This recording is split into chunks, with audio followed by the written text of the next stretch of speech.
Hello दोस्तों, मैं doctor SP दे आज आप लोगों के पास फिर से एक नया टॉपिक लेके आया हूं। रेनल स्टोन या किडनी में जो पथरी होता है उसको कैसे हम लोग ट्रीट करते हैं। होम्योपैथी में कुछ सक्सेसफुल केसेस जिसको मैं ट्रीट किया है और उसका एविडेंस भी आप लोगों के सामने मैं लाऊंगा। तो दोस्तों, अगर आप मेरे चैनल पे नए हैं तो मेरे चैनल को सब्सक्राइब और बेल बटन को क्लिक करना मत भूलिएगा और मेरे साथ इस वीडियो को अंत तक जरूर देखिएगा, क्योंकि रेनल स्टोन एक बहुत ही कॉमन प्रॉब्लम है, बहुत सारे लोगों को होता है। इसको लेके बहुत डर, बहुत क्वेश्चंस हम लोगों के मन में है। तो इस सब जो डर और क्वेश्चंस है, इसका सब आंसर आपको ये वीडियो में मिलने वाला है। तो दोस्तों, आइए शुरू करते हैं कि क्यों होता है रेनल स्टोन। तो दोस्तों, हम लोगों का जो किडनी है, 2 किडनी इंसान का होता है और इसमें हर एक किडनी में करीब करीब 10 लाख नेफ्रॉन होते हैं, जहां पे हम लोगों का जो बॉडी में जितना भी फ्लूइड घूमता रहता है, खास करके खून से आपका वाटरी पार्ट को छांक के निकाला जाता है और यही फंक्शन है जो हम लोगों का यूरिन होके निकलता है, जो पेशाब होके हम लोगों का निकलता है। ये हम लोग सब कुछ जानते हैं।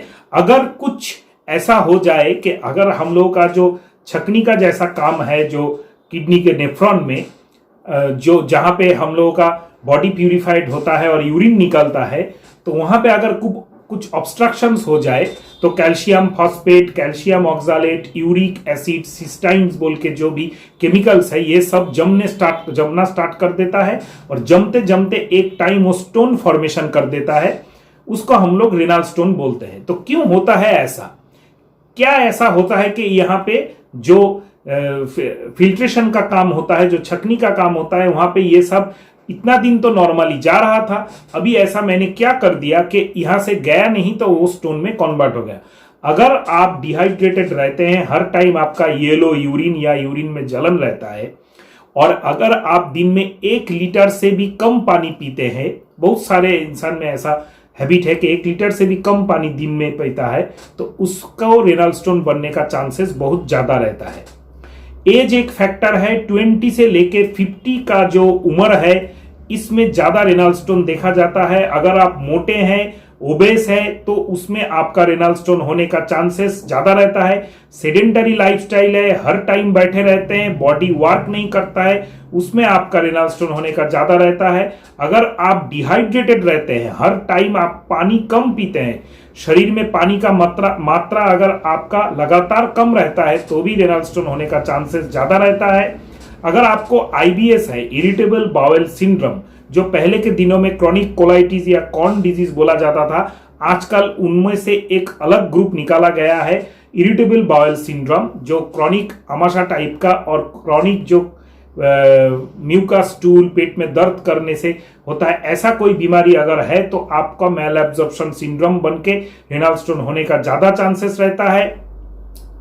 अगर आप बहुत ज्यादा मात्रा में प्रोटीन लेते हैं, नमक या सॉल्ट बहुत ज्यादा लेते हैं, अगर आप बहुत ज्यादा कार्बोहाइड्रेट रिच डाइट खाते हैं, जो मैक्सिमम हम लोगों का इंडियन पीपल्स का जो खाने पीने का स्टाइल है कि हम लोग 80-90% टोटल हम लोगों का खाने का फूड का कार्बोहाइड्रेट ले लेते हैं, शर्करा ले लेते हैं और बहुत ज्यादा नमक और मीठा बहुत ज्यादा खा लेते हैं और उसमें से भी प्रोटीन हम लोग बहुत कम लेते हैं, ये भी खराब है। अगर आप बहुत ज्यादा प्रोटीन रिच डाइट लेते हैं, मीट, मछली, अंडा या मिल्क प्रोडक्ट बहुत ज्यादा ले लेते हैं, जो रिकमेंडेड डोज है उससे ज्यादा आप अगर रिकमेंडेड डाइटरी अलाउंस एक इंसान का जितना होता है उससे ज्यादा अगर आप ले लेते हैं, तब भी लॉन्ग टर्म अगर लेते रहते हैं तो रेनल स्टोन होने का आपका आशंका बना रहता है।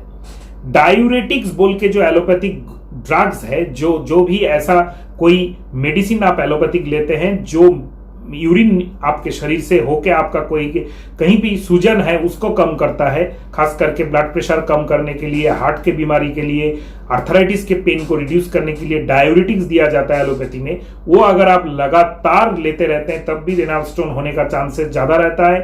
Anti epileptic groups of medicine, कोई भी एपिलेप्सी का पेशेंट है तो उसको अगर anti epileptic group of medicine बहुत दिन तक दिया जाएगा एलोपैथिक, तो भी रेनल स्टोन होने का ज्यादा पॉसिबिलिटी रहता है।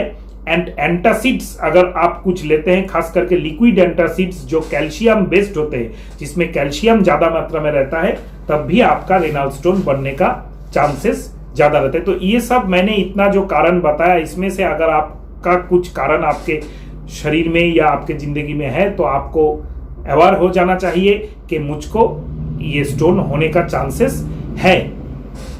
रेनल स्टोन कितने टाइप के होते हैं? तो एक सबसे कॉमनेस्ट हम लोगों का जो टाइप है वो है कैल्शियम ऑक्सालेट स्टोन। दूसरा एक हम लोगों का टाइप है यूरिक एसिड स्टोन। तीसरा एक हम लोगों का टाइप है स्ट्रूबाइड स्टोन। एंड चौथा हम लोग का एक बहुत ही rare and the rarest stone होता है सिस्टाइन स्टोन। अगर हम लोग देखें तो 70 to 80% जो स्टोन्स है किडनी स्टोन्स, ये सब हम लोगों का यूरिक एसिड या कैल्शियम ऑक्सालेट स्टोन ही होते हैं। तो इसको हम लोग कौन कौन से ऐसे चीज है जिसको हम लोग अवॉइड करें, या कौन कौन सा ऐसा चीज है जिसको हम लोग ना खाएं तो इसको हम लोग अवॉइड कर सकते हैं, और कौन कौन सा ऐसा खाना है जो खाने से ये ज्यादा होता है। पहले आप समझ लीजिए, जो भी पैकेट फूड है, जैसे चिप्स, जैसे पैकेट कोई भी फ्राइड फूड या कोई भी फास्ट फूड, ये सबसे ज्यादा होता है। खास करके पोटैटो चिप्स, अगर आप बादाम लेते हैं सॉल्ट्स बहुत ज्यादा देके, चॉकलेट, बीट्स हम लोग जिसको बोलते हैं नॉर्मल बीट्स जो सब्जी है, ये इसमें कैल्शियम ऑक्सालेट बहुत ज्यादा रहता है। पालक का साग या लेटूस स्पिनच अगर आप ज्यादा लेते हैं, इसमें भी रेनल स्टोन होने का चांसेस ज्यादा बढ़ जाता है। हाँ, चाय में एक बहुत ज्यादा रेनल स्टोन होने का चांस बढ़ जाता है। बहुत ज्यादा चाय जो लोग पीते हैं उन लोगों में रेनल स्टोन ज्यादा पाया जाता है। रुबाब बोल के जो सब्जी आता है उसमें भी कैल्शियम ऑक्सालेट का परसेंटेज बहुत ज्यादा रहता है। स्वीट पोटैटो हम लोगों के देश में बहुत ज्यादा लोग खाते हैं, उसमें भी रेनल स्टोन होने का चांसेस ज्यादा रहता है। जेनेटिकली देखा जाता है मेल से ज्यादा फीमेल में रेनल स्टोन होने का चांसेस ज्यादा रहता है। क्या सिम्टम्स होने पर हम लोग पकड़े कि रेनल स्टोन, डाउट करें कि किडनी में स्टोन है या ब्लैडर में स्टोन है या रेनल स्टोन है, ये सब हम लोग कैसे पता चले हम लोगों को कि इसमें ये जो सिम्टम्स है इससे ये स्टोन का, किडनी का स्टोन का या रेनल स्टोन का पॉसिबिलिटी हो सकता है। खास करके हम लोग जो बोलते हैं typical renal type of pain, जो हम लोग, मैं आप लोगों को स्क्रीन में दिख रहा होगा एरिया जिसको हम लोग बोलते हैं लॉयन, अगर वहां पे पेन है, पेन एकदम रेडिएट करता है फ्रॉम लॉयन टू ग्रॉइन, तो sudden severe acute pain sudden करके होगा, बहुत ज्यादा होगा, एक्सक्रूशिएटिंग होगा, ऐसे करके पेट में घूम रहा है और इसका कोई हिस्ट्री नहीं है, आपने कुछ उल्टा पुल्टा नहीं खाया। और पर्टिकुलर जो मैंने बोला कि लॉयन टू ग्रॉइन, जो एरिया आपको अभी स्क्रीन में आपको दिख रहा है, जो एरिया रेट किया हुआ जो एरिया, इस एरिया में अगर आपको सडनली पेन होता है, अगर उसके साथ नौसिया वॉमिटिंग भी बहुत कॉमन है, उल्टी टाइप का आना या उल्टी हो जाना, उसके साथ यूरिन में अगर थोड़ा सा ब्लड आ जाए या खून आ जाए, यूरिन बहुत कम होना स्टार्ट कर दे, इसके साथ किसी किसी को अगर 2-3 दिन ऐसा सिम्टम्स चले तो बुखार आ जाता है, जिसको हम लोग बोलते हैं सिस्टाइटिस या पाइलोनेफ्राइटिस हो जाता है, उसमें बुखार भी आता है, ठंडा भी लगता है, ये सब सिम्टम्स या फ्रेश खाली सडन पेन होने पर ही हम लोग नेक्स्ट दिन अल्ट्रासोनोग्राफी करके भी देख लेते हैं कि इसमें रेनल स्टोन है। अगर आप ठीक टाइम में रेनल स्टोन को ट्रीटमेंट नहीं करते हैं तो रिकरेंट बार बार आपका यूरिनरी ट्रैक्ट में एकदम यूरेथ्रा से लेके पूरा जो किडनी का ट्रैक्ट है इसमें आपका इन्फेक्शन होगा, जिसको हम लोग क्रॉनिक पायलोनेफ्राइटिस बोलते हैं। जो मेल्स है एजेड, थोड़ा उनको प्रोस्टेटिक एनलार्जमेंट हो सकता है, प्रोस्टेट बढ़ सकता है।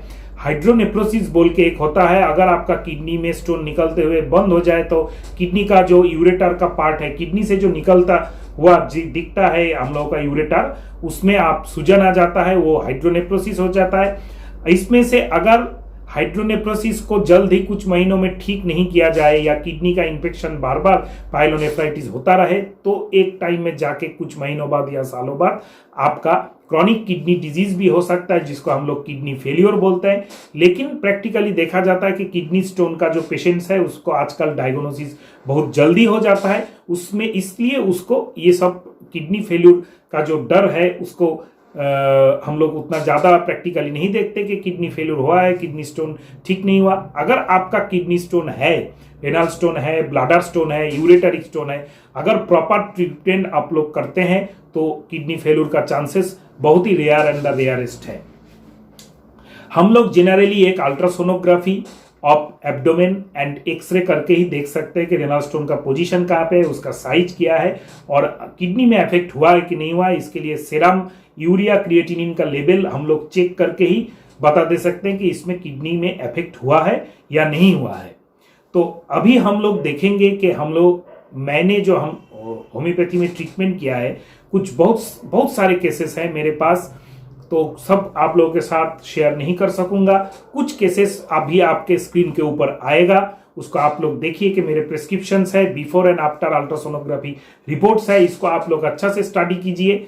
तो इससे आपको पता चलेगा कितने अच्छे से होम्योपैथी में कितने जल्दी कुछ महीनों के ट्रीटमेंट में हम लोग रेनल स्टोन को क्योर कर सकते हैं। सबसे पहला जो मैं एक केस कहूंगा, मिस्टर कर्मकार, एज है 31 ईयर्स, जिनका 3 स्टोन था। अभी आप लोग देख रहे हैं उनका प्रिस्क्रिप्शन एंड टेस्ट रिपोर्ट्स।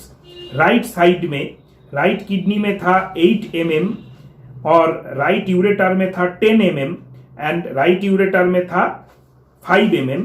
ये करीब करीब 2012 साल का 2012 का जून का रिपोर्ट है, जिसको मैंने स्टार्ट किया था ट्रीटमेंट 2012 जून से लेके।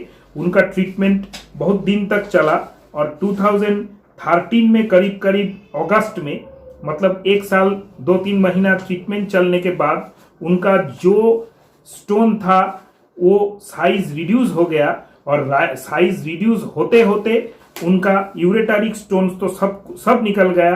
खाली राइट किडनी में एक स्टोन था 3 मिलीमीटर अप्रोक्सीमेट। तो कभी कभी ऐसा होता है 8-9 मिलीमीटर का जो साइज का जो स्टोन है, उसको हम लोग ट्रीटमेंट देते देते वो कम हो जाता है और कम होने के बाद वो 2 या 3 मिलीमीटर का एक शेडो रह जाता है। तब हम लोग कभी कभी ट्रीटमेंट ऐसे खत्म भी कर देते हैं। तो ये एक अच्छा केस है जहां पे आप लोगों को दिख रहा है कि 3 रेनल स्टोन होने के बावजूद पेशेंट 1 साल 2 महीने का ट्रीटमेंट में कंप्लीट ठीक हो चुका है। और इससे हम लोगों का ये आपको एविडेंस मिल जाता है कि ये जो रेनल स्टोन का प्रॉब्लम है ये उतना सीरियस जितना हम लोग सोचते हैं उतना सीरियस नहीं है। और एक मिस्टर पाल का केस अभी मैं आपके स्क्रीन के ऊपर दिख रहा है। इनका भी ऐसे ही मल्टीपल बहुत ज्यादा रेनल स्टोन था, जिसमें आप लोगों को देख रहा है कि स्क्रीन के ऊपर राइट किडनी में 5 millimetre size and 8 millimetre size, left kidney में 5 मिलीमीटर साइज।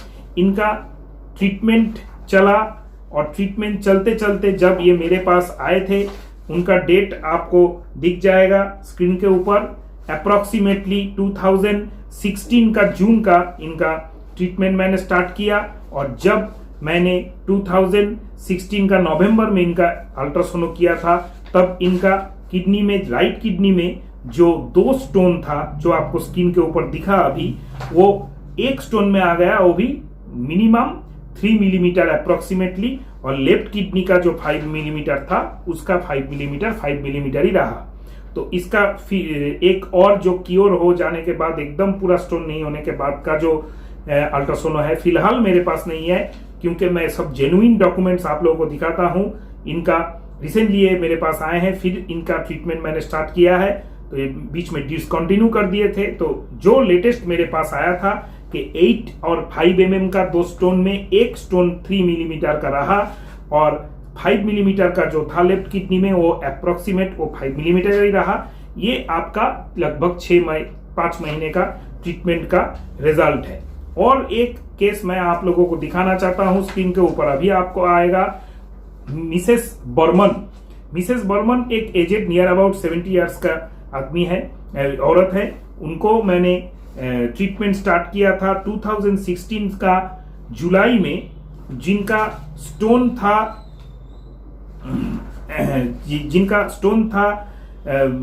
बाइलेटरल नेफ्रोलिथियासिस, मतलब राइट किडनी में भी था और लेफ्ट किडनी में भी था, लेकिन साइज छोटा था।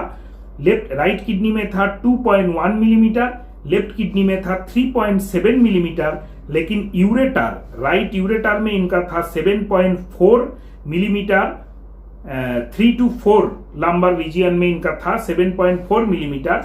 इनका मैंने ये अल्ट्रासोनोग्राफी इन्होंने किया था जुलाई में 2016 में, उसी टाइम से मैंने ट्रीटमेंट स्टार्ट किया। 2016 का जुलाई से मैंने ट्रीटमेंट स्टार्ट करते हुए जब ट्रीटमेंट मैंने खत्म किया अप्रोक्सीमेटली 2018 का, लगभग 2 साल इनका ट्रीटमेंट चला और यूरेटर पूरा क्योर हो गया और किडनी में भी कैलिएक्टेसिस थोड़ा सा था, मतलब स्टोन फॉर्मेशन का थोड़ा सा इम्प्रिंट रह गया, लेकिन पूरा जो आपका स्टोन है सब कुछ निकल गया। ये एक आपका एकदम लेटेस्ट केस है और जो भी केसेस मैं आपको दिखाता हूं ये सब मेरा अपना किया हुआ है, आप कभी भी चेक कर सकते हैं। एकदम क्योर हो जाने वाला एक पिकुलियर केस मैं आपको दिखाऊंगा। एकदम छोटा साइज का 4 mm साइज का एक स्टोन है जिसको वो बहुत जगह पे उन्होंने ट्रीटमेंट किया लेकिन उन्होंने ठीक नहीं कर सका, तो जाके उनका भी आपका मिसेस मंडल का आपका एक 28 इयर्स एज का एक फीमेल का आपको पिक्चर अभी देख रहा है रिपोर्ट्स का। उनका लेफ्ट किडनी में एक स्टोन था 4 मिलीमीटर का, जो लगभग 1 साल ट्रीटमेंट लगा, लेकिन हम लोगों ने बहुत कोशिश किया और वो जाके क्योर हो गया 2019 का जुलाई में। उसका भी आपको डॉक्यूमेंट यहाँ पे देख रहा है। तो दोस्तों ये सब एविडेंस मेरे पास जो है ये मैंने कुछ आप लोगों के लिए ये वीडियो में डाला है। इससे भी बहुत ज्यादा केसेस हम लोगों ने हर टाइम ठीक करते रहते हैं और हर बार हम लोगों के पास डॉक्यूमेंट कलेक्ट करने का टाइम नहीं रहता है। पेशेंट को हम लोग रिक्वेस्ट करते रहते हैं कि जेरॉक्स करके दे जाइए या पिक्चर ले लेते हैं, तो बहुत ऐसे पेशेंट्स हैं जो परमिशन नहीं देते हैं, तो उनका बात है। लेकिन ये एविडेंस है होम्योपैथी में बहुत ज्यादा, ऐसे आपको लाखों एविडेंस इंटरनेट में मिल जाएंगे जहां पे ये दिख रहा है एकदम क्लियरली कि होम्योपैथी में रेनल स्टोन का ट्रीटमेंट बहुत अच्छा होता है। जो भी आपका साइज हो आप जरूर अपना नियरेस्ट होम्योपैथ से कांटेक्ट कीजिए और जरूर आप होम्योपैथी मेडिसिन लीजिए। उसके साथ आपको लेना चाहिए डाइट एंड होम्योपैथी मेडिसिन के बारे में आपको जानना चाहिए। तो मेरा जो नेक्स्ट वीडियो होने वाला है वो diet and homeopathy specific medicine, कब कौन सा होम्योपैथी मेडिसिन आपको लेना चाहिए इसके ऊपर है। ये जरूर देखिएगा, मिस मत कीजिएगा एंड स्टे कनेक्टेड। अगर ये वीडियो आपको अच्छा लगा है तो अपने फ्रेंड सर्कल में जरूर शेयर कीजिएगा और मेरे चैनल को सब्सक्राइब करना, बेल आइकन को प्रेस करना मत भूलिएगा। थैंक यू दोस्तों।